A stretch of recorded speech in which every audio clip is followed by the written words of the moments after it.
Lord ప్రభు అయిన యేసుక్రీస్తు నామంన ఈ జాయిన్ డైలీ అను ప్రోగ్రాంకి మిమ్మల్ని ప్రేమతో ఆహ్వానిస్తున్నాం. దైవ ధ్యానం నిమిత్తం యోబ్ గ్రంథం 1వ అధ్యాయం 10వ వచనంలో దేవుడు అతనికిని ఇంటి వారికిని అతనికి కలిగిన సమస్తమును చుట్టూ కంచె వేసి ఉన్నాడు.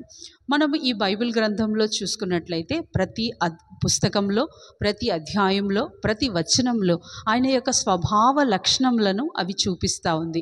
ఈ బైబిల్ గ్రంథం మన చేతిలోకి వచ్చిందే అందుకొరకు, ఎందుకంటే మనము దేవుణ్ణి అర్థం చేసుకోవాలని, ఆయనతో సంబంధం కలిగి ఉండాలని, ఆయన యొక్క ప్రేమ లక్షణములను మనం కూడా అన్వయించుకోవాలని. ఎంతటి ప్రేమ కలిగిన దేవుడైతే పెద్ద పెద్ద విషయాలు మాత్రమే కాక మన చిన్న చిన్న విషయాలు, ఎక్కడో ప్రపంచంలో ఉన్న మనకు ఎంత కూడా వాల్యూ లేదు, కానీ ఆయన చూడండి ఈ గొప్ప వచనం ద్వారా ఎంత గొప్పగా దేవుడు మనతో మాట్లాడుతున్నాడో. ఆయన మనకు మాత్రమే కాదు, మన కుటుంబం మాత్రమే కాదు, మనకు కలిగిన సమస్తం చుట్టూ కంచె వేసి ఉన్నాడు. ఎంత ప్రేమ కలిగిన వాడు కదా. అటువంటి ప్రేమ కలిగిన దేవుడు ఇంకొక మారు కూడా చెప్తా ఉంటాడు, నేను వాగ్దానం ఇచ్చిన అంటే తప్పనిసరిగా నెరవేర్చువాడని. అనేక మార్లు మనం చూస్తూ ఉంటాం యెషయా గ్రంథంలో, నేను నీకు సహాయం చేసేదని, నేను నీకు తోడై ఉండేదని. ఇలాంటి మాటలు విన్నప్పుడు చాలా సంతోషం వేస్తుంది. కానీ ఇవన్నీ మన ఎదుట కనబడతా ఉంటాయి, కానీ మన చుట్టూ కంచె వేయడం మనకి ఎప్పుడు కనబడదు.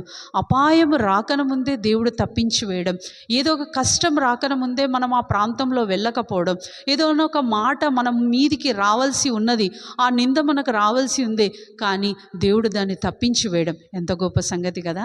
చూడండి, దేవుడు మన యొక్క ఫిజికల్ థింగ్స్ని మాత్రమే కంచె వేసి ఉండలేదు, మన యొక్క ఇమోషనల్ థింగ్స్, ఆధ్యాత్మికంగా, మానసికంగా ప్రతి విషయంలో ఆయన చుట్టూ కంచె వేసి నిన్ను భద్రపరుస్తున్నాడు. అటువంటి దేవుడి దగ్గరికి వస్తావా? అటువంటి దేవుడిని ఎరుగుటకు ఇష్టపడతావా? ఆ దేవుడే యేసు ప్రభువారు. అట్టి దేవుడిని నువ్వు ప్రత్యక్షంగా ఎరగాలని నేను కోరుకుంటున్నా. ఆయనతో మనం సహవాసం కలిగి ఉండాలని కోరుకొని ఆ దేవాది దేవుడు మన వంటి వారి మధ్యలో నివాసం ఉండుటకు, మన దగ్గరికి, మన ఇంట్లో, మన హృదయంలో ఉండడానికి ఇష్టపడుతుండు.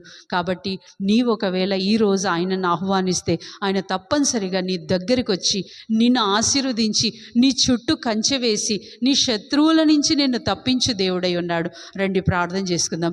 ప్రియమైన తండ్రి, యేసు ప్రభు ఘనమైన నామంలో నీ యొక్క గొప్ప గుణలక్షణములను బట్టి మిమ్మల్ని స్తుతిస్తున్నాం.